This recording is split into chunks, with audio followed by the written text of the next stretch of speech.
नमस्कार और आप सबका स्वागत है क्रॉप प्रोडक्शन टेक्नोलॉजी सीरीज में। और ये है एपिसोड नंबर 5 फार्म मैनेजमेंट के टॉपिक पर।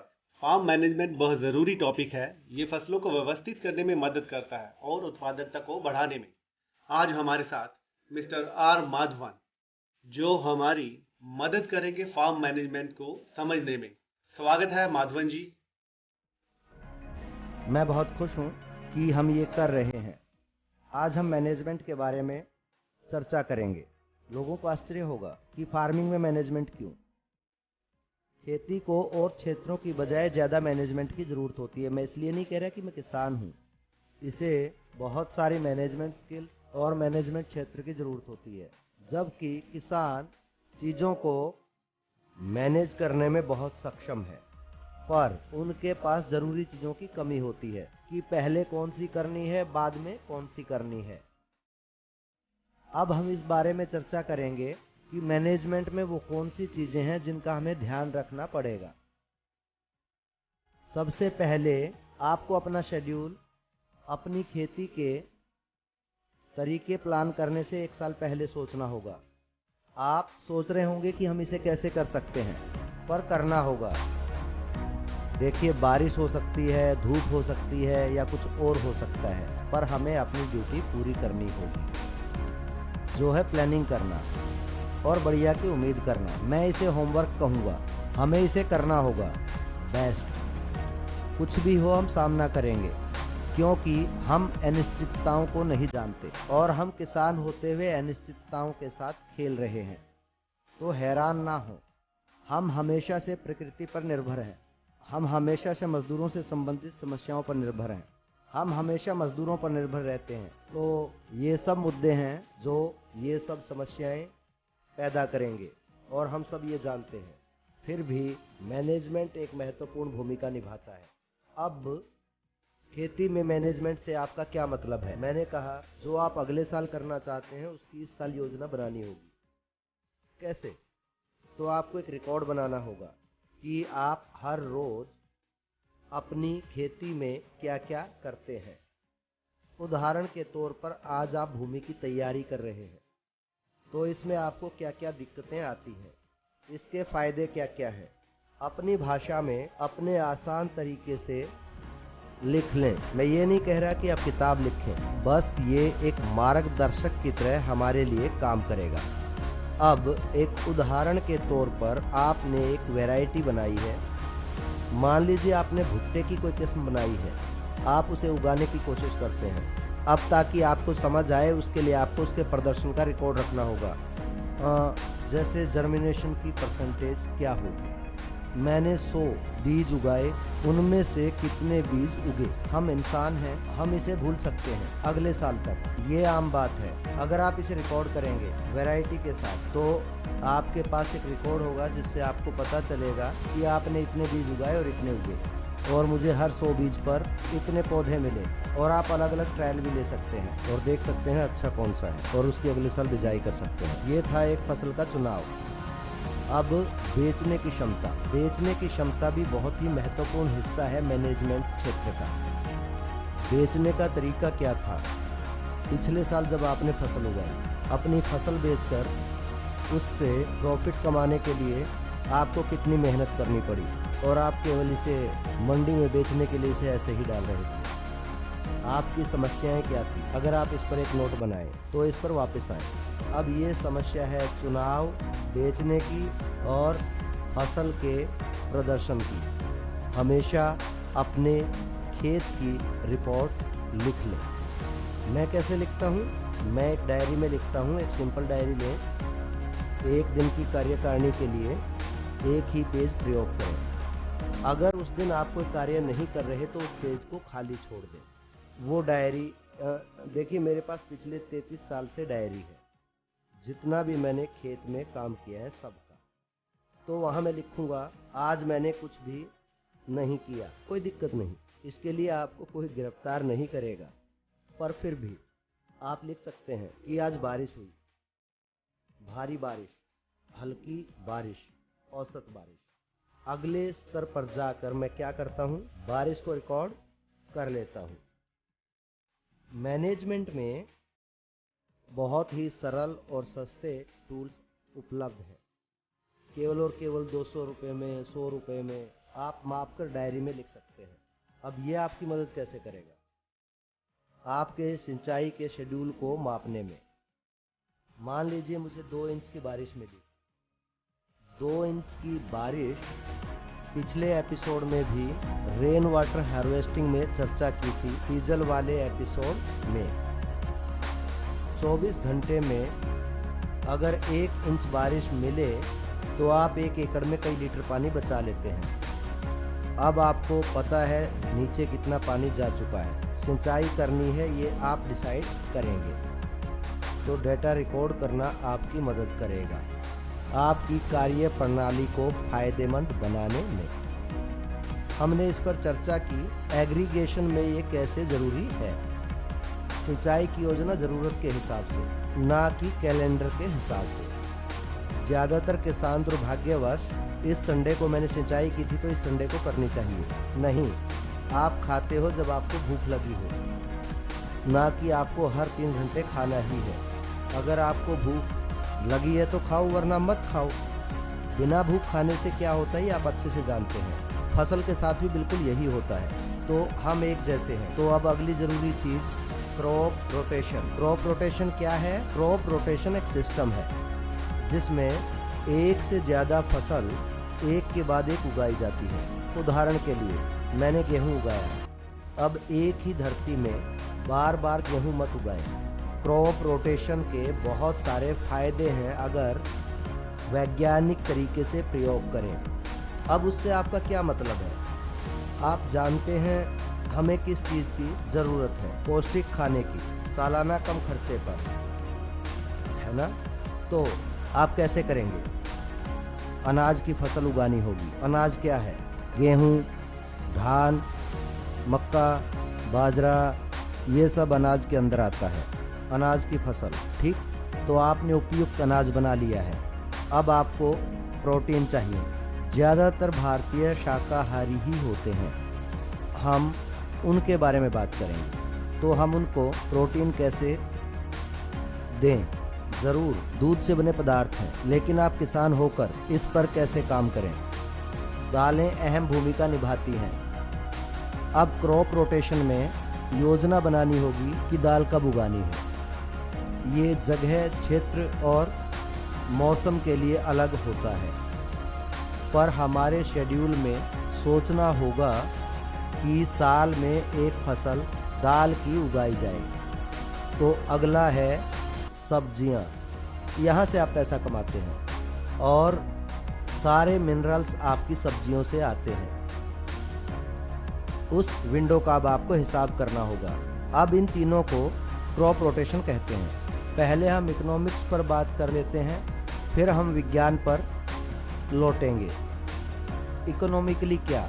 अनाज की फसल उगाने में बारिश का प्रयोग कर रहे हैं और जो पानी बचाया है वो आप दूसरी फसल को दे सकते हैं। सिंचाई की तरफ ज़्यादा ध्यान ना देते हुए आपने हर विषय दोहरा लिया है जिसकी हमने पिछले कुछ एपिसोड्स में चर्चा की है। पिछले वीडियो देखकर एक बार फिर सुन लें, आप समझ जाएंगे। दूसरी फसल के लिए आप सब्जियों के साथ जा सकते हैं। सब्जियां बहुत कम पानी और एग्रोनॉमिकल कंडीशंस जो हमारे लिए सही हो। भारत में हमारे पास मौसम का बहुत ही अच्छा फायदा है। फिर इसे जाने, अच्छी तरह से जाने, उसके बाद उस पर विचार करें। केवल भारत ये कर सकता है, कोई दूसरा देश ये फायदा नहीं उठा सकता। ये बिल्कुल मुफ्त है, बिल्कुल मुफ्त। कोई ये नहीं कहेगा कि सूर्य के प्रयोग के लिए 5 रुपए दो। ये बिल्कुल आपके लिए फ्री है, कुछ नहीं, बिल्कुल फ्री। ये हमेशा आपके लिए है, कभी भी प्रयोग करें। और दूसरे देश सूरज के लिए रो रहे हैं, उन्हें लाइट लगानी होगी, गर्मी देनी होगी। भगवान का शुक्र, हमें ऐसी कोई प्रॉब्लम नहीं। भगवान बहुत दयालु हैं, वो इसे बिल्कुल फ्री में दे रहे हैं। रोशनी और गर्मी किसी भी फसल के लिए बहुत ज़रूरी है, बहुत ज़रूरी है, जिसको आप सस्ते में नहीं पा सकते और हमें मुफ्त में मिल रही है। सोचो आप मैनेज कर पाओ सूरज और गर्मी को। और उसे मिट्टी के पोषक तत्वों में डाल पाएं, आप कमाल कर सकते हैं। दूसरी फसल सब्जी के रूप में, जो भी सब्जी आपके क्षेत्र में है जिसे आप बेचने की क्षमता रखते हैं। कृपया ध्यान रखें एक और बात, लोग मुझे कहते थे सर ब्रोकली चेन्नई में नहीं उगेगी। देखिए मैं साउथ इंडिया के हिस्से में रहता हूँ जी, तमिलनाडु में ब्रोकली वहाँ नहीं उगाई जाती कहते हैं। आप मेरी फसल देख सकते हैं जो मेरे खेत में उगी है। स्क्रीन पर फोटो दिखाई गई है, ब्रोकली और पत्ता गोभी। एक काम जो मैं करता हूँ, मैं इसे खिड़की पर रख देता हूँ। हमारा मौसम चक्र बहुत अच्छा है, आपको केवल उसे पढ़ना होगा। ज़्यादातर फसलें 100 या 120 दिन की होती हैं, जो भी आप उगाते हैं। हमारे पास सुंदर विंडो है। कुछ फसलों को गर्मी पसंद है और कुछ फसलों को कम गर्मी चाहिए होती है, उसके लिए कमरा है। गर्मी के लिए कमरा है। और कुछ फसलों को बारिश पसंद है। हमारे पास तीनों ही हैं। सभी तीनों मौसम हमारे लिए उपलब्ध हैं। अपनी फसल पर आधारित धान, तो अब मैं क्या करता हूँ, हमें मिलता है नॉर्थ ईस्ट का मानसून, भारी बारिश, वो भी बहुत भारी लगातार। ये सब चीज़ें, धान इनसे प्यार करता है। मैं वहाँ धान उगाता हूँ। अब चिंता की कोई बात नहीं, क्योंकि धान की सिंचाई होती है, वहाँ बारिश है। धान को पानी में खड़ा होना बहुत पसंद है। ये सब साफ है। मैं प्रकृति की ओर बढ़ता हूँ।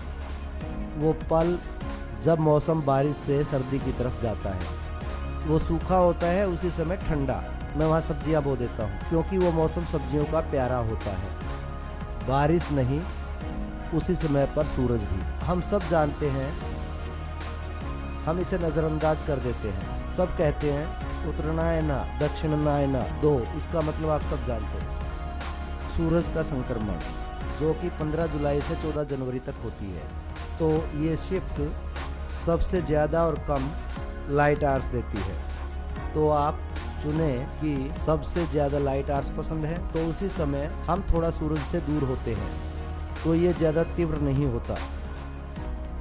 कटाई कर सकते हैं और कोई सब्जी की फसल उगा सकते हैं। मैंने कहा दालें, वो बहुत कम समय की होती हैं और उन्हें थोड़ा ज़्यादा सूरज चाहिए और उनको पानी की ज़रूरत कम है। इसे अपने शेड्यूल के अंत में डालें।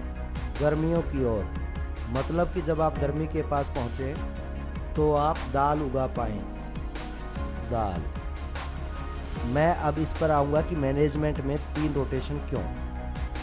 अगर आप मोनोक्रॉपिंग करेंगे, मतलब गेहूँ गेहूँ गेहूँ, चावल चावल चावल, गन्ना गन्ना गन्ना, आप कीटों को बुला रहे हैं वहाँ रहने के लिए। और खनन भी किसी एक पोषक तत्व के लिए खोदा जाता है, क्योंकि आप धान या गेहूँ डाल रहे हैं।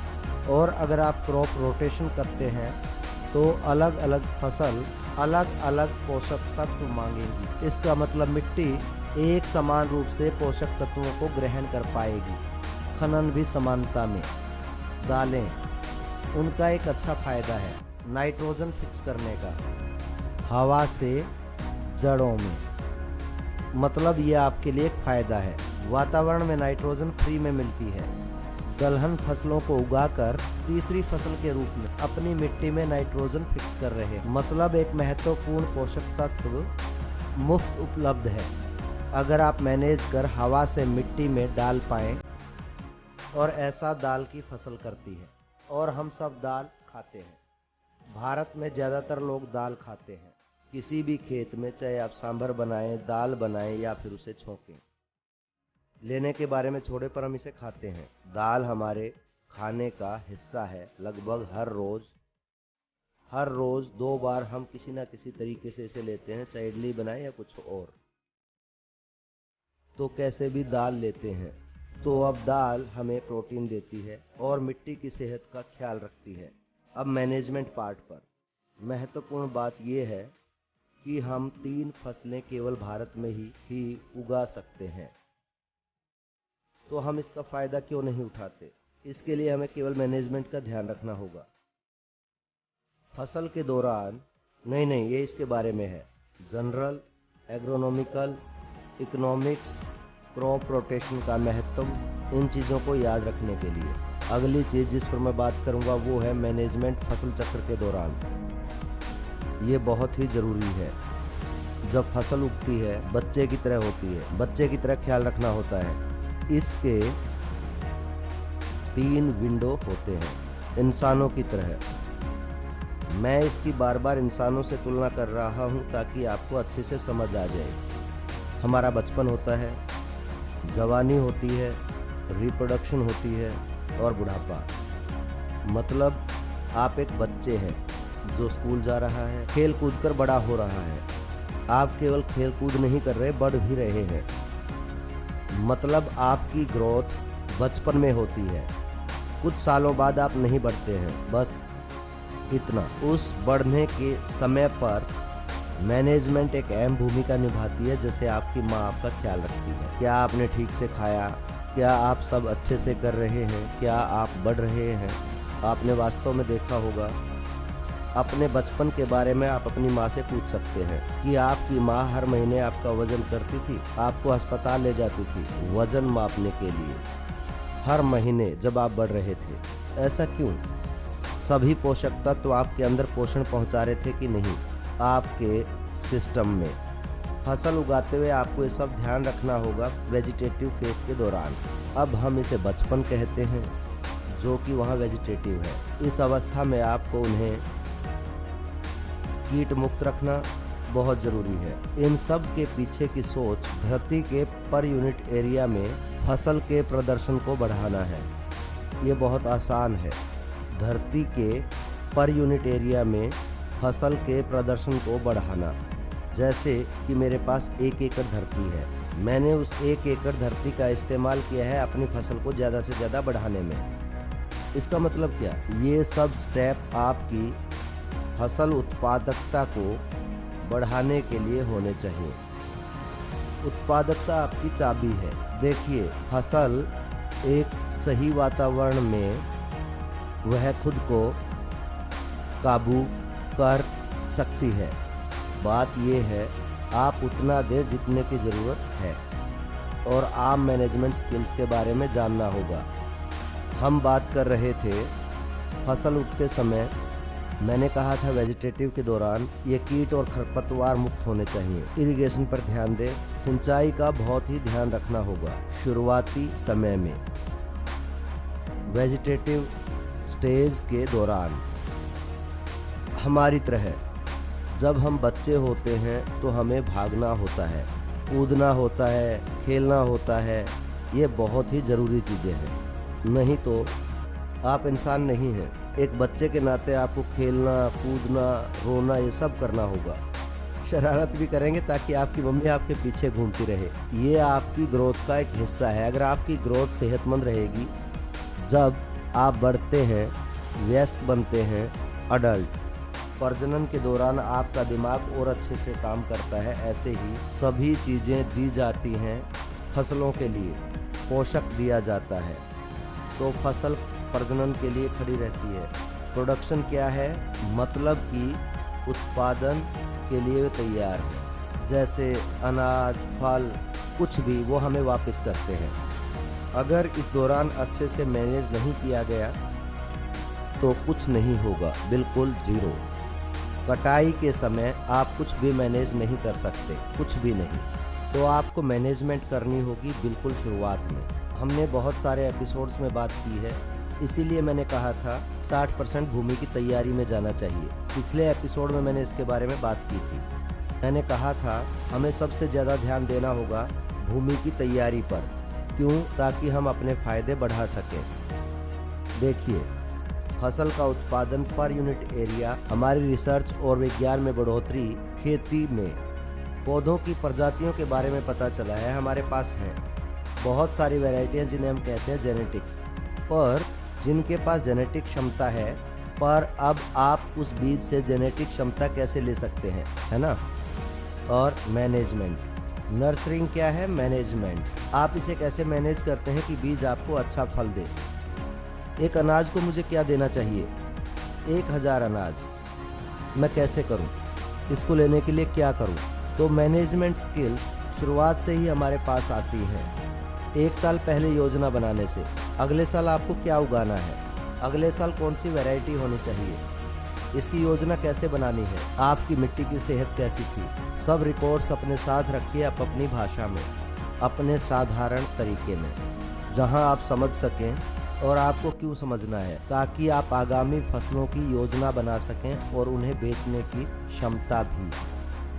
मैनेजमेंट में आपको इन बातों का भी ध्यान रखना है। जी हाँ, मैं कीट मैनेजमेंट के बारे में बोल रहा हूँ, पर अपनी धरती को अनड्यू प्रिस्टिन क्लोरीफेशन से बचाएं। अब ये क्या है? एंड यू पेस्ट इन्फेस्टेशन, ये कुछ अजीब शब्द है और कुछ नहीं। एंड यू पेस्टिफिकेशन कि आप अपने खेत में किसी भी तरह की खरपतवार ना उगने दें, क्योंकि आप कीट को बुलावा देंगे कि वो वहाँ आकर रहे। आप देखेंगे कि बंद अच्छी तरह साफ नहीं है। फसल उगने के दौरान आप कुछ भी नहीं कर सकते। जब आप इसको उगाते हैं तो आपको अपनी एकाग्रता केवल फसल पर रखनी है। आपको किसी और चीज़ के बारे में सोचने का समय ही नहीं होगा। जब बच्चा घर पर होता है तो माँ के पास बिल्कुल समय नहीं होता। वो खुद के बारे में भी नहीं सोच पाती। वो इंतज़ार करती है कि बच्चा थोड़ा सा बड़ा हो और उसको आराम मिले। शुरुआत में उसको 24 घंटे उसका ख्याल रखना पड़ता है। जब बच्चा सोता है आप सोते हैं, जब बच्चा उठता है तो आप उठ जाते हैं। फसल के लिए भी उतनी ही ऊर्जा की ज़रूरत होती है। फसल भी बहुत अच्छा काम करेगी, आपको ज़्यादा उत्पादन भी देगी। इस तरीके से पर यूनिट क्षेत्र में आप अपनी उत्पादकता और बढ़ा सकते हैं। अपनी धरती में हमें जानना चाहिए, मैनेजमेंट स्किल्स का प्रयोग करना चाहिए। आप लोगों के सवालों से और अच्छे से समझा दूंगा जब क्वेश्चन आंसर सेशन आएगा। बहुत सारी दिक्कतें और मुद्दे होंगे कि एक साल यहाँ सूखा पड़ सकता है और एक साल बाढ़ आ सकती है। बिल्कुल, हम प्रकृति का एक हिस्सा हैं। हम प्रकृति के साथ खेल रहे हैं, ध्यान रहे। अनिश्चितता ही किसानों के लिए फायदेमंद है। इसलिए मैंने हमेशा कहा है, खेती में सबसे ज़्यादा मैनेजमेंट की ज़रूरत है। दूसरे क्षेत्रों में निश्चित है कि आज बंद है तो बंद है, खेती में ऐसा नहीं है। अनिश्चितताएं इसी का हिस्सा हैं। जितनी ज़्यादा ये होंगी उतनी ज़्यादा मैनेजमेंट की ज़रूरत होगी। बस कुछ फसलों को दिक्कत होती है बाज़ार में बिकने में। हम उन्हें फसलों के उगने के दौरान मैनेज नहीं कर सकते। दिक्कत है नमी। नमी से फंगस पैदा होती है। मतलब क्या? गेहूं, धान, बाजरा या कोई भी अनाज की फसल, अगर नमी बहुत ज़्यादा है, आप इसे 20 दिन या 10 दिन के लिए रख दें, उसकी गुणवत्ता कम हो जाती है। इसे समझें और मैनेजमेंट सेक्टर में इस बात का ध्यान रखें कि मेरे खेत में नमी इतनी ही होनी चाहिए ताकि अनाज की क्वालिटी हमेशा अच्छे से बनी रहे, इससे पहले कि ये किसी मंडी या बाजार में बिकने के लिए जाए। इसके लिए आपको कटाई के शेड्यूल की योजना बनानी होगी। सोचते हैं कि ज़्यादा पानी देने से जल्दी बढ़ेगा, बिल्कुल नहीं, बिल्कुल गलत। ज़्यादा सिंचाई से दिक्कतें बढ़ेंगी। फसल के पक जाने के बाद उसे परिपक्वता चाहिए। इस पर हम बहुत लंबी चर्चा कर चुके हैं। ग्रेन फिलिंग और पैनिकल स्टेज के दौरान हम उसे पैनिकल कहते हैं। फूल निकलता है और अनाज बनने लगता है। धान, गेहूं ये बढ़ रहा है। वो भरने वाले थोड़ी ज़्यादा नमी लेते हैं। फसल पर ज़्यादा तनाव होता है तो ज़्यादा नमी चाहिए होती है। एक बार फसल भर जाए मिल्की स्टेज के लिए, किसी भी अनाज के लिए मिल्की स्टेज होने के बाद वो केवल डिहाइड्रेट होता है, वो सख्त हो जाता है। आप अपनी सिंचाई कम कर दें।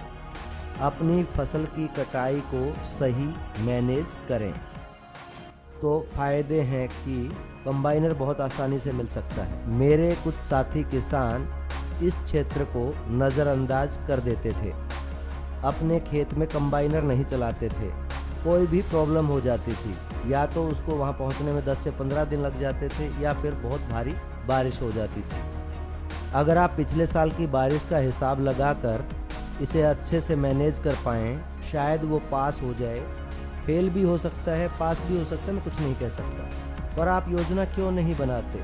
आप उस तरह काम क्यों नहीं करते? ये बात ध्यान रखें कि कंबाइनर वहाँ लाना ही होगा। मैं हाथ से कटाई नहीं कर सकता। बहुत मुश्किल है 20 औरतों को इकट्ठा करना।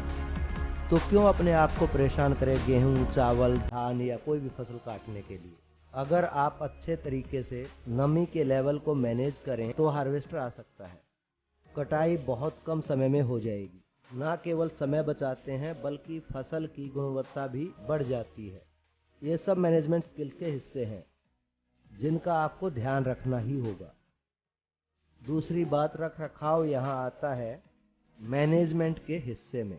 हम सब उपकरणों को खरीद लेते हैं, जल्दी जल्दी ट्रैक्टर, कंबाइन ले लेते हैं, सारे उपकरण, स्प्रेयर वगैरह सब। लेकिन हर मशीन की तरह इनको भी रख रखाव चाहिए। ऐसा हम कब करते हैं? खेती के दौरान हमें छुट्टी मिलती है जब हमें फसल नहीं उगानी होती। साल में 2-3 महीने का ऑफ होता है, जगह जगह पर निर्भर करता है, पर आपके पास वो 2-2.5 महीने का शेड्यूल होना चाहिए। भारी बारिश और दूसरा है गर्मी। अब ये दो खेती के लिए बिल्कुल ठीक नहीं। इसमें आप अपनी मशीन की सर्विस कराइए, ट्रैक्टर की सर्विस कराइए, ताकि जैसे ही आप खेत में काम करने के लिए हैं आपका ट्रैक्टर एकदम तैयार हो, आपका वाटर पंप तैयार हो, आपका स्प्रेयर तैयार हो। हमारे ज़्यादातर किसानों को दिक्कत तब होती है जब वो खेत में ट्रैक्टर चलाते हैं, फिर ट्रैक्टर का कलच टूटा हुआ होता है, फिर 10 दिन आप उसके पीछे दौड़ते हैं। आपने ये 10 दिन अपने फसल के 10 दिन गवा दिए, महत्वपूर्ण है, आपको दोबारा नहीं मिलेंगे। और इसे पहले कराते तो आपके कुछ हज़ार रुपये बच जाते, अब आपने 5,000 रुपये के करीब गवा दिए हैं। 1,000 बचा रहे हैं 5,000 गवाने के लिए, बस एक आम मैनेजमेंट स्किल की वजह से। ऐसे ही कुछ आपके प्रेयर काम ना करे फसलों के दौरान।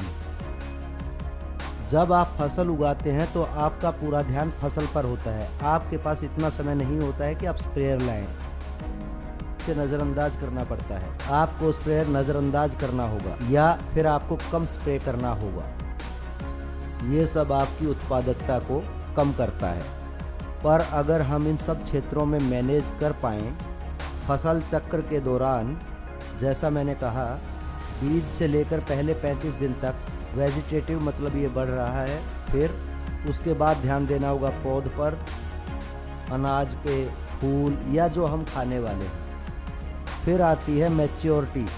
इन 3 चीज़ों की मैनेजमेंट फसल चक्र के दौरान उत्पादकता बढ़ाने में मदद कर सकती है। हम तत्वों की बात करते हैं, वो इसे मैनेजमेंट से जोड़ता है। आपको याद हो तो तत्वों के बारे मैंने पिछले एपिसोड में आपको बताया था। कुछ ऐसे तत्व होते हैं जो मिट्टी में मोबाइल होते हैं, यानी कि वो मिट्टी में चलते हैं। नाइट्रोजन उनमें से एक है, बोरोन है। अब ये नाइट्रोजन और बोरोन, इसमें हमें क्या करना होगा? हमें इसका प्रयोग बांट देना होगा। अगर एक फसल को 1 यूनिट चाहिए नाइट्रोजन की तो पूरा नाइट्रोजन एक दिन में ही नहीं डाल देंगे, मतलब आप खराब कर रहे हैं। ये उड़ जाता है या बारिश के साथ ये बह जाता है। ऐसी चीज़ों को मोबाइल एलिमेंट कहा जाता है। मैं कहूँगा कि इसे बांट कर लगाएं, केवल 5 या 6 लें बजाय कि पूरा एकदम डालने के। अगर आपको 100 किलो डालना है तो 100 का 100 पूरा एक साथ नाइट्रोजन में न डालें, बांट कर लगाएं। उसकी बढ़ोतरी के समय हर हफ्ते 5 किलो, हर हफ्ते 10 किलो, फिर 20, फिर धीरे धीरे बढ़ते जाएं। फिर जो भी आपने डाला होगा आपकी फसल ने उसे ग्रहण किया होगा, वो खराब नहीं हुआ होगा या फिर नदी नालों में नहीं बह गया होगा, जो प्रदूषण के साथ आपका पैसा बर्बाद करती है। सब बर्बाद होता है। कीट, ये मैनेजमेंट में आता है। आपको पता है सबसे अच्छा समय कीट निकालने का जल्दी, बिल्कुल सुबह सुबह सबसे अच्छा समय है कीट निकालने के लिए, खेत घूमने के लिए। ये बहुत पुरानी कहावत है कि खेतों में खाद से ज़्यादा पैरों का लगना ज़्यादा ज़रूरी है। पैरों से मेरा मतलब सुबह जल्दी जाकर देखें कि खेत में क्या हो रहा है। केवल सुबह ही आप ये सब चीज़ें देख पाएंगे। क्यों? ज़्यादातर कीड़े नॉकटर्नल होते हैं। नॉकटर्नल मतलब कि उन्हें सूरज पसंद नहीं है, उनको सूरज से नफरत है। जब सूरज से रोशनी आती है वो छुप जाते हैं। आप 6:30-7 बजे के बाद वहां जाएंगे तो आपको कुछ भी दिखाई नहीं देगा, केवल फसल खाई जाती है। फसल को बुरी तरह खा जाते हैं। आप जाते हैं और स्प्रे कर देते हैं, कीट नहीं मरेंगे, वो पहले ही मिट्टी के नीचे दब चुके हैं। वो केवल और केवल रात को ही बाहर आएंगे, सूर्यास्त के बाद, क्योंकि कीटों को निशाचर कहा जाता है। ज़्यादातर कीड़े वो ज़्यादातर देर रात को ही वो फसल को खाना शुरू करते हैं, ठंडे समय में। अब मैनेजमेंट में, कीट मैनेजमेंट में आपको स्प्रे का टाइम चुनना पड़ेगा। उदाहरण देता हूँ, शुरुआत में मैंने कहा था मैं अपनी पत्ता गोभी के लिए बहुत स्प्रे करता था। उस वक्त कीड़ों को लेकर जागरूक नहीं था कि ये कीड़े शाम को 6 बजे के बाद अपना काम शुरू करते हैं। मैं अपना काम 6 बजे के बाद बंद कर देता था, ये नहीं जानता था। मैं स्प्रे करता रहता था, उन्हें कोई फर्क नहीं पड़ता था। वो रात को आ जाते थे, मेरी पूरी फसल खा कर सो जाते थे। मैं सुबह आता और फिर से स्प्रे कर देता। एक बार मैंने ध्यान से आवाज़ सुनी, रात को, शाम को वो खा रहे थे, कुछ कुछ कुछ कुछ कुछ कुछ आवाज़ आ रही थी। मैंने सोचा कैसी आवाज़। मैंने टॉर्च ली तो वहाँ पर कीड़े थे। मैंने उस समय उन पर हमला किया, वो मर गए, मैं जीत गया, वो जंग हार गए। देखिए, बिल्कुल आम मैनेजमेंट है। तो बहुत बहुत धन्यवाद मेरे दोस्तों। मैं आशा करता हूँ बिना उलझाए ये आपको नेक्स्ट स्टेप तक ले जाएगा। मैंने आपको आसान से आसान तरीके से समझाने की कोशिश की। मैनेजमेंट भी एक महत्वपूर्ण स्किल है और पौधों के बढ़ते समय ये बहुत ही ज़रूरी है। बाकी सारी चीज़ें इसी से जुड़ी हुई हैं। आप सबके सवालों का जवाब देकर मैं खुश होऊंगा जब आप वापस आएंगे। जितना भी मैं जानता हूँ सब आपको बताऊंगा, आपके साथ शेयर करूंगा। फिर से धन्यवाद। बहुत बहुत धन्यवाद सर। आज का यह एपिसोड बहुत ज्ञानवर्धक था, खासकर फार्म मैनेजमेंट साइट पर। सभी किसान फार्म मैनेजमेंट की स्किल्स को छोड़ देते हैं। फार्म मैनेजमेंट से मैंने क्या समझा? भूमि की तैयारी से शुरू होकर फसलों के बाजार तक जाने तक खेत की मैनेजमेंट बहुत ज़्यादा ज़रूरी है। ना केवल फसल के उत्पादन को बढ़ा देगा बल्कि बहुत ज़्यादा बढ़ा देगा। मुझे यकीन है इस वीडियो को देखने के बाद सभी किसान फार्म मैनेजमेंट स्किल का फ़ायदा उठाएंगे। धन्यवाद।